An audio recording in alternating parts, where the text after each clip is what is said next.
Hey everyone, SWE here and welcome back to the next episode of SWE Rising. 3 massive matches for you here this evening as we start to build up towards Shabby Mania.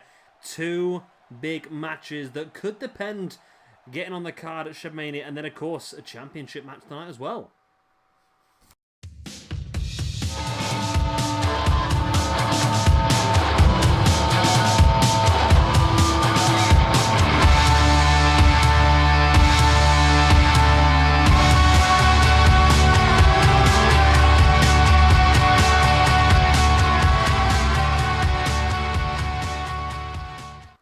And here is our first match of the evening. It is the first match in an ongoing tag team tournament.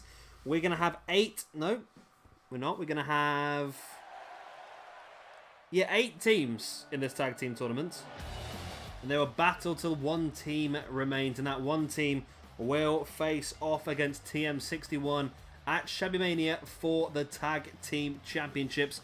We're starting things off here then with Undisputed Era's Bobby Fish and Kyle O'Reilly versus a team we spoke about not too long ago in Eddie Guerrero and Rey Mysterio. Bit of a thrown together random team, but I like that every now and again. I think it's nice to have a little bit of a weird team thrown into the mix. Something a little bit more different, and I think this is going to be a fun match, this one. Of course, we're going to stick with Tornado because it's just a lot more smooth and a lot more action-packed on this game than the normal tag team matches. Normal tag team matches just do not work for me. I'm hoping on 2K19 they might fix it, but I think they've spent the entire year on 2K19 trying to figure out how to con us out of more money rather than actually improving the game. It seems to be the way. If you've not seen the roster reveal, there's some very basic names missing, most notably Tommaso Ciampa, which is an absolute joke.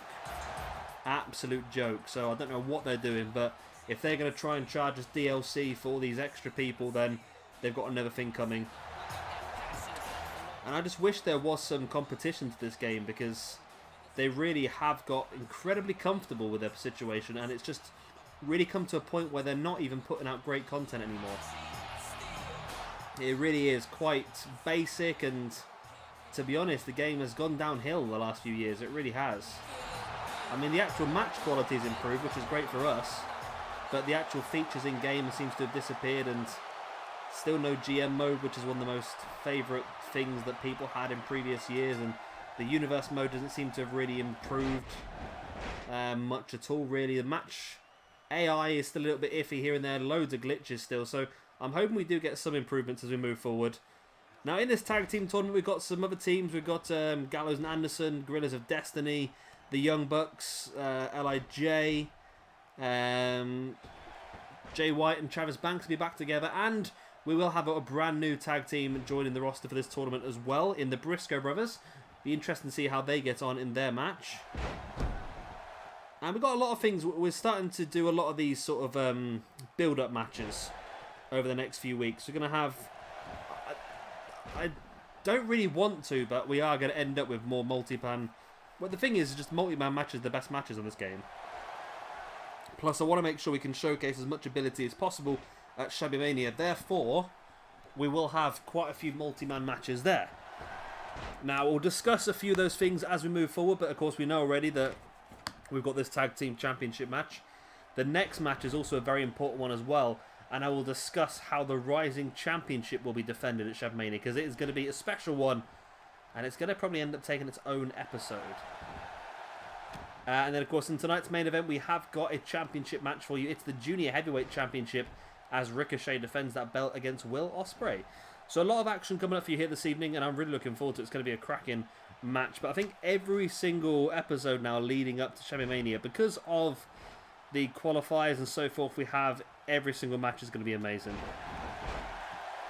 Every single one. So I'm really looking forward to seeing how this all pans out. And we'll discuss more of Shabby Mania as we move forward as well. I think I was going to make Shabby Mania a 2-part video, but I'm thinking now I might split it down even more to a 4-part video. It helps stretch the playlist out a couple extra days, which means there'll be less of a gap between this finishing and 2K19 being released. And also just helps keep the videos a certain length, and you'll understand why in the next match. I'll discuss that more.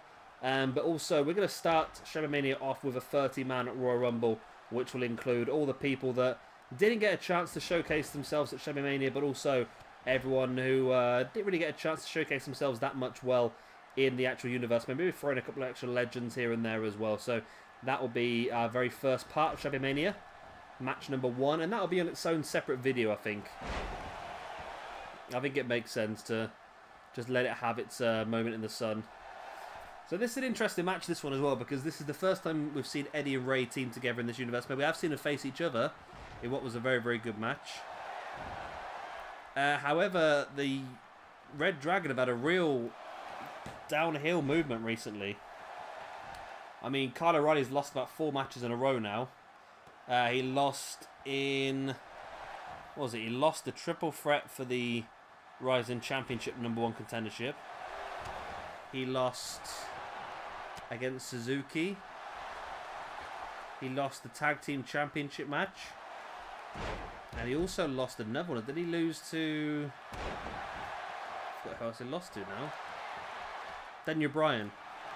So he's lost 4 matches in a row, which is not great for him. As Eddie Guerrero now keeps the grip, rolls the hip, looking for a second, keeps the grip, rolls the hip.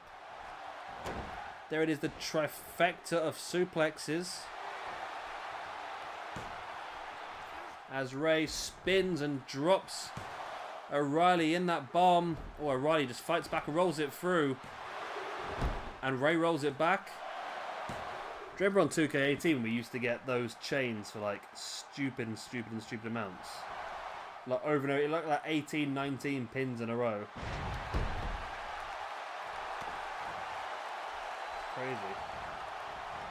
Ray now stalking O'Reilly.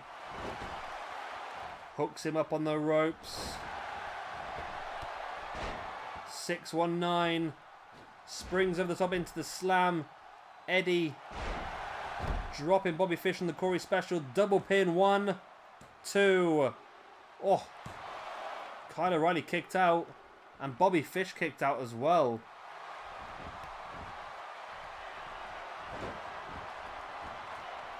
This match continues onwards. Guerrero going up top. Looking. He went for the frog splash, but Fish was playing Postman. Managed to get out of the way. Kyle O'Reilly now. Oh, Ray escaping over the top. This would be a massive win here for reDragon based on what's happened recently as O'Reilly rolls Rey Mysterio through, sits on the chest, but still not quite enough.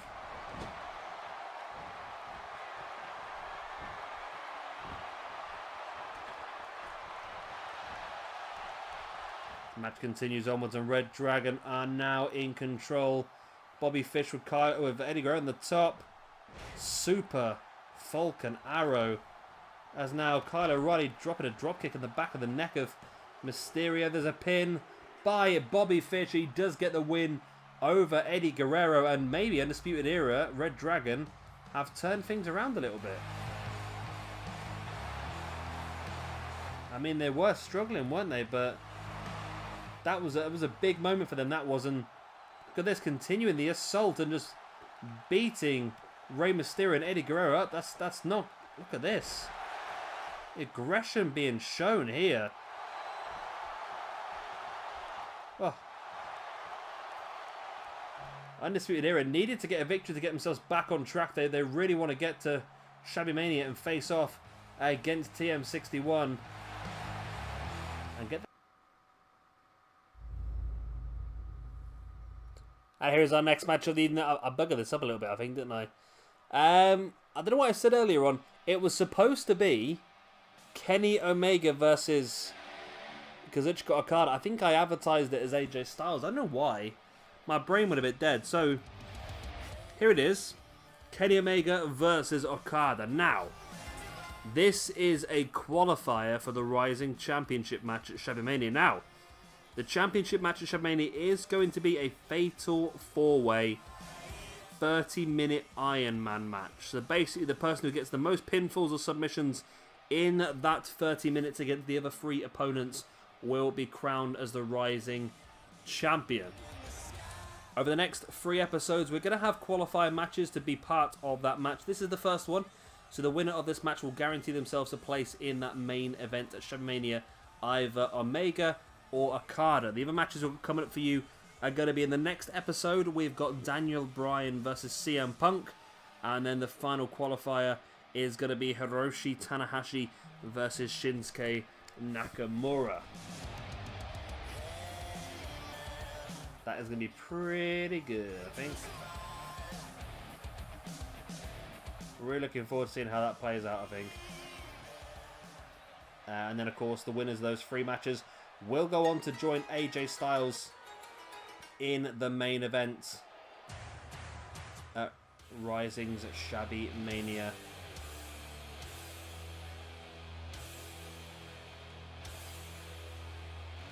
It's going to be a really good pay-per-view, I think. We've got some really good plans. It's difficult. I've got like some penciled in stuff, lots of penciled in stuff, but until we see the winners of these qualifying matches and so forth, I can't really guarantee anything at this point in time. I've got to make sure that the matches all make sense and we get them all ready. So there's a lot of penciled in stuff at the moment, but I'm sure whoever loses these 3 matches as well, by the way, will still get a lot of opportunities, I think, because we still need to find out the Intercontinental Championship #1. We need to find out the United States Championship, the Openweight Championship as well. So a lot of stuff going on. And I'll also discuss a bit later on as well in our main event about the situation with the Junior Heavyweight Championship as well and how that is going to work. Although I think we do the same thing every single Shadmania anyway, so we're going to continue on with the same thing. Right, we're going to start this one again due to glitch issues as normal. Lovely bloody game, eh? Takes me back to what I was talking about in the opening part of the video, doesn't it, really? About just... they don't seem to improve the game at all, moving forward year by year. They just seem to find more ways of trying to con more money out of you. I mean, like the DLC last year was crazy because we ended up with less wrestlers for more money than what we did the year before. And now when they're leaving certain people off the game as well to get more DLC money off it, it's just insane, isn't it? I mean, it just doesn't make sense, does it? We want improvements. I mean, they want like 80 quid for this game to get the special edition with the DLC. They're making us have Ronda Rousey as pre-owned DLC rather than actually putting them on the game. It's disgusting the way they treat us, isn't it, really? It really is disgusting the way they treat it.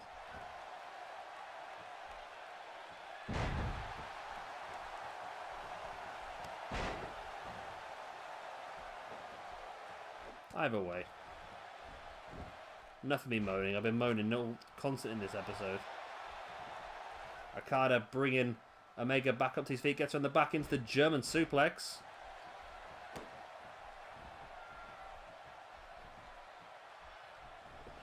And now Okada heading up to the middle rope. Looks to drop the elbow, but Omega just rolled out the way. Omega now big chop right across the chest of Okada. Into the pin, 1. Only 1 count. I expected more, to be honest. Omega now bringing Okada back up to his feet, and there's a scoop slam. Nice reverse DDT. Okada back up on his feet, looking at Omega again, but Omega saw it coming and ducked it. Up and down the shoulders, rolls him through.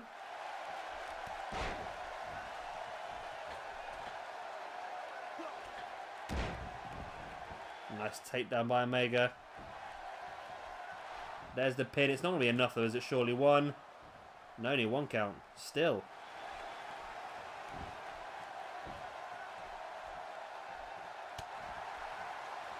Okada fighting free now, send Omega into the ropes. Both guys just shoulder block each other. Nobody going anywhere.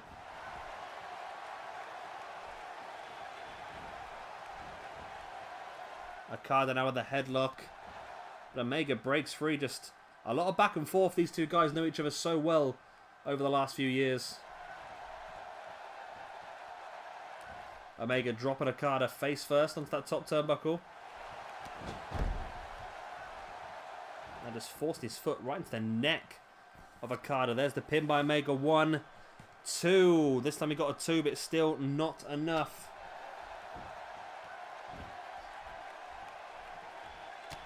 Nice forearm there by Okada on Omega. Takes him up, looking for... I think he was going to go for the tombstone, but Omega reversed it into a tombstone pile driver of his own. Beautiful. It's on the back, ripcord, knee strike. Okada drops like a sack of spuds. Okada straight back up with a jawbreaker on Omega. Omega gets taken down.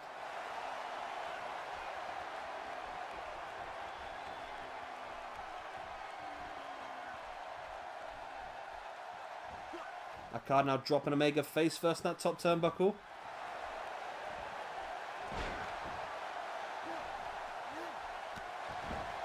Oh, Omega caught Okada there with the boot right in the face. Now Omega stalking him.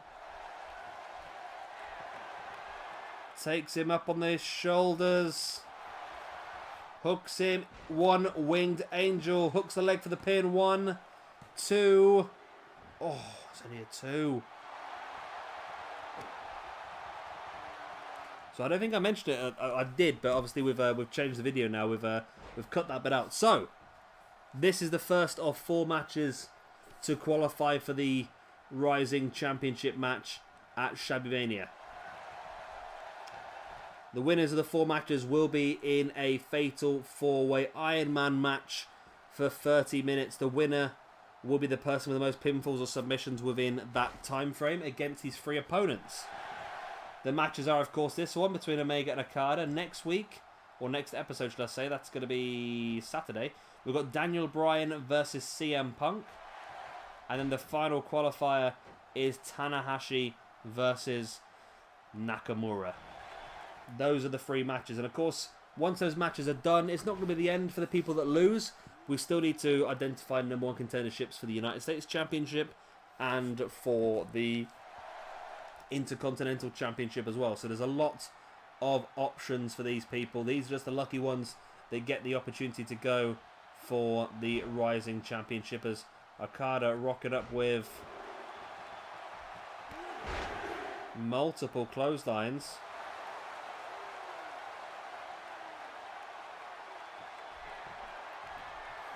Okada now, nice German suplex, keeps the grip. Rolls Omega through into the Rainmaker clothesline. There's the pin for the 1, the 2. Oh, and Omega kicked out now as well. Incredible scenes here. What do these people need to do to get the victory? Omega's hit his 1-wing angel. Okada has hit the Rainmaker clothesline. Both not enough to pick up the win here tonight. Okada looking for the Ace Crusher, but Omega threw him away.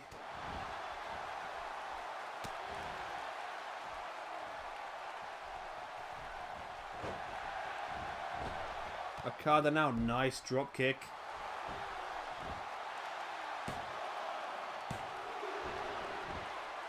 Not enough though.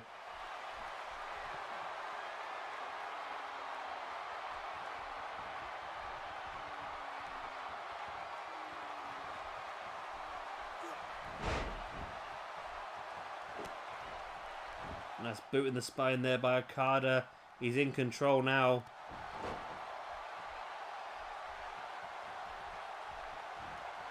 Gets on the back of Omega once again into the German. Keeps the grip, rolls the hip. Second German. Keeps the grip, rolls the hip. Trifecta of German suplexes by Okada.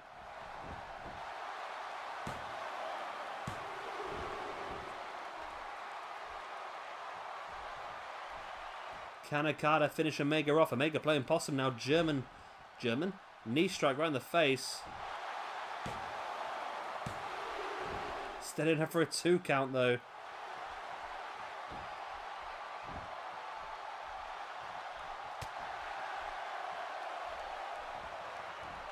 Okada now sending Omega into the corner. takes him up high.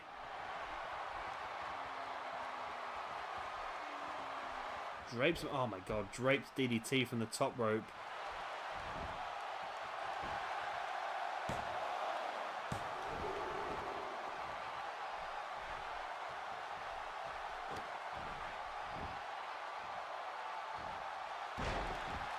Nice back sent on by Okada. Snapmare. And Omega's fighting back. It's getting a bit scrappy now in the middle, I must say. But out of nowhere, ripcord knee once again by Omega. But still not enough. I don't know what is going to be enough, to be honest with you, at this point.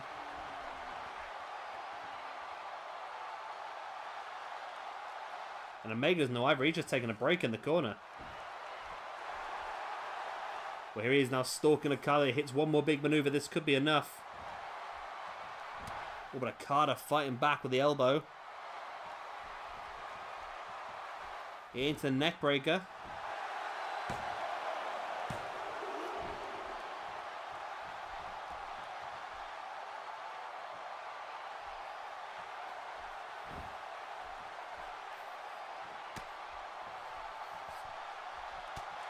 And Omega fighting back that right hand in the gut and just taking Okada out. I say it has got very scrappy now. There's just not a lot going on, is there, action-wise? Both guys are a bit tired out now, I think.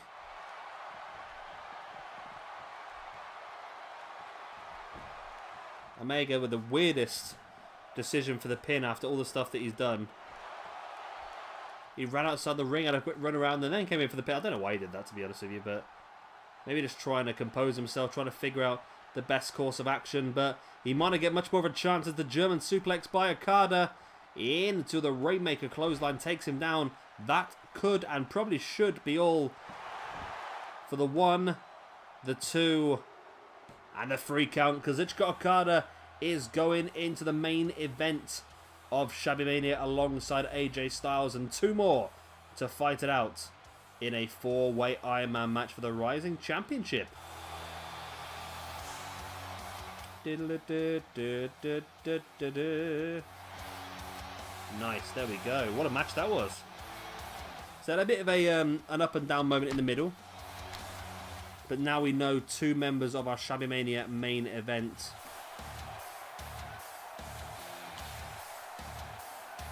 That makes no... What I've done there makes no sense. I made a good match and then I realised that it doesn't actually work.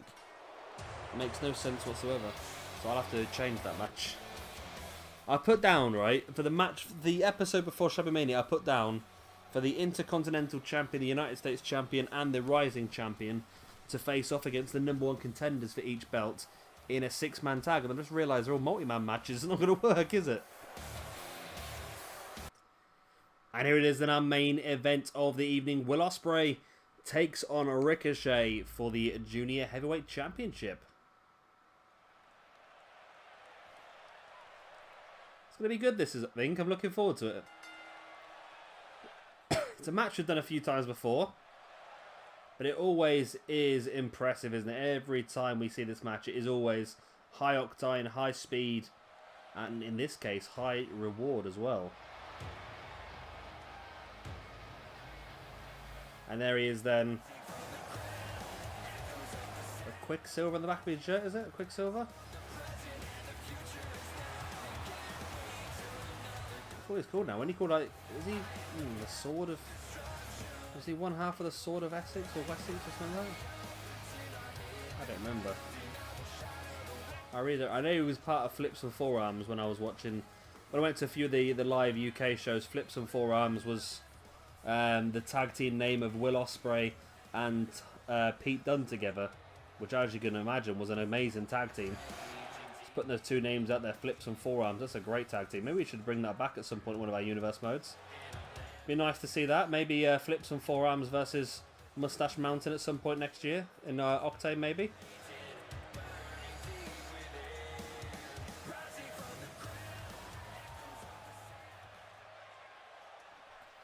So this is his big opportunity. Of course, he did win this match when he won a #1 contendership a few weeks back. I can't remember who it was against, and I'm on a new piece of paper now, so I haven't got the results anymore.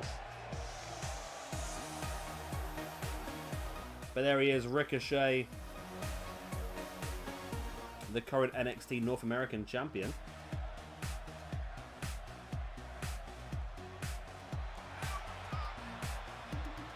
And somebody who is not on the roster for 2K19, but I dare say is inevitably going to be DLC, surely. It has to be DLC, doesn't he? There's no way 2K can be that stupid. Well, saying that, there's no Tommaso Ciampa, but well, there must be. It must be. I'm recording this 2 days before it's uploaded, so it must be. Surely, there's something to do with Ciampa. Surely, they must have realised by now they've forgotten about him, and then oh no, sorry, we've missed him off the list. He is actually on the game, because it would make no sense whatsoever for Ciampa not to be on the game. There's no reason. He's already on the game before. He's the NXT champion. There's no logic whatsoever behind him not being on the game. It would not make any sense whatsoever. So, I just don't understand it. They must have just forgot him and they're going to sort it out.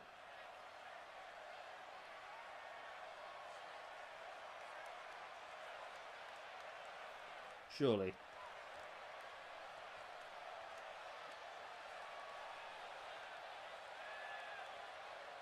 So then Ricochet, first championship defense, and of course the winner of this one will definitely go on to be in Shabby Mania to look after, well, to defend their championship. Now, I did say that I was going to announce what we're going to do. Now, it's become a bit of a an obvious one now. We seem to do every single universe mode, but the Junior Heavyweight Championship will be defended in a ladder match, as always. Now, this is not going to be the qualifying matches for this ladder match. It is literally going to be invitation. We're not going to know until the night who's going to be in that ladder match. Literally, we're just going to bring the champion out, and then whoever else makes their way out can be part of that match. And I'm pretty sure both these guys, no matter who wins this, is going to be involved in that ladder match anyway, and some other really big names as well.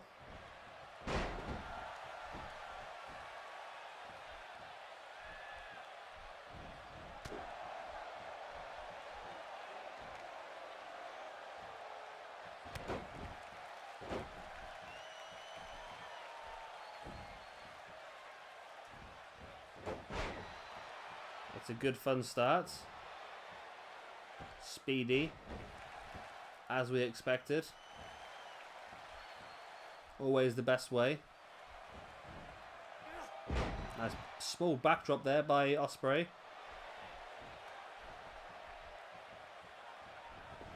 Now sending Ricochet into the far side. Nice drop kick.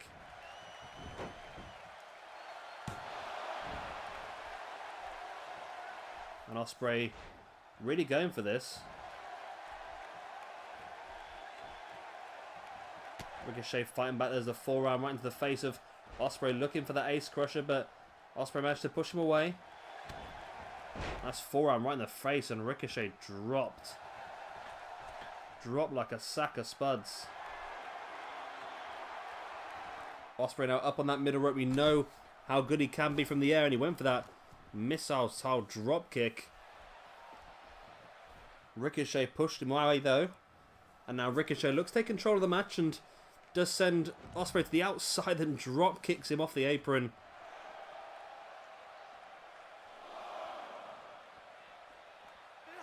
This arm breaker there by Ospreay. Takes Ricochet up on his shoulders. Ricochet fighting free though.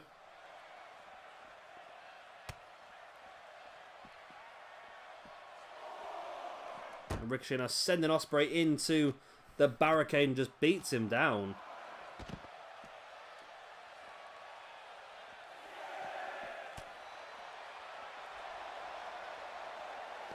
Ricochet taking Ospreay down, and now wrenching back of the leg, that calf crusher style submission on the outside, and that's how we're going to get, well, the champion's advantage here. Ospreay wouldn't win the Ospreay wouldn't win the championship. He knew that, and that's why he came out to break the count. Luckily, the game doesn't con us over there.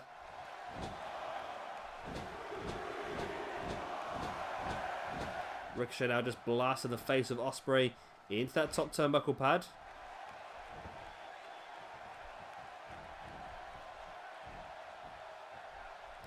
Ricochet again slamming the face of Ospreay into that pad.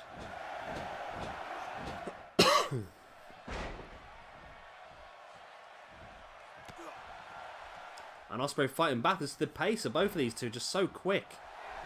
The ability just to switch the match around, and I'm not quite sure I agree with that backflip there by Ospreay. It was nice. It got the crowd going, but at the same time, it really does. It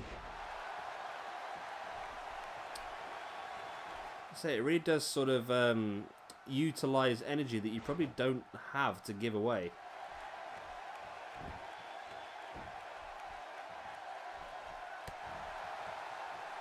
Nice forearm there by Ospreay, sending Ricochet into the corner.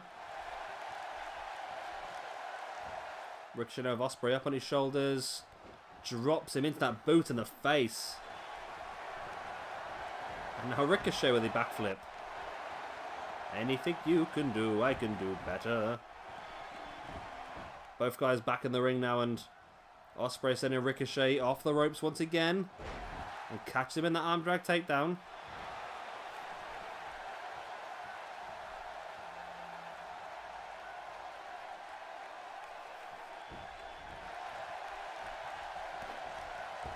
Ricochet booting the gut of Ospreay, and then big boots the wrong rope.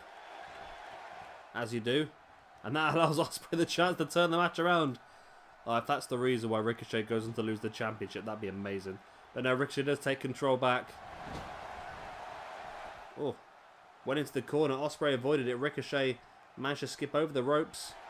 And Ospreay catching Ricochet into the 1916. There's the pin. One. Only a one count. Nice elbow in the forehead.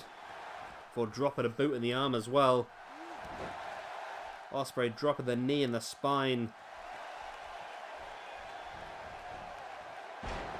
Nice takedown there by Ospreay, but Ricochet caught him with the elbow in the face.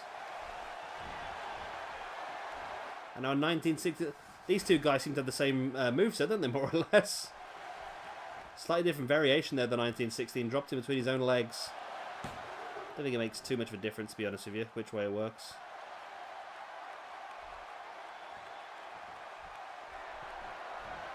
Another backflip. That's 2-1 in Ricochet's favour for backflips in this match. Remember that. It could be important. That could be on the pop quiz. I'll just check if I've still recorded that. That's why my voice went a bit funny, because it's bending in a funny angle. Ricochet with the pin. 1, 2... and 3. Ricochet's done it. He successfully retained his championship, and he's going to go on to defend it in that ladder match at Shabby Mania. I dare say that Ospreay will be involved in that match as well. High risk, high reward. That's the way this division works.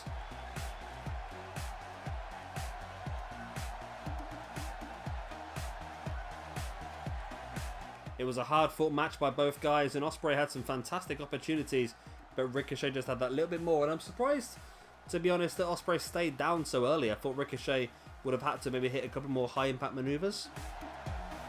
But either way, Ricochet is your winner, and still your junior heavyweight champion.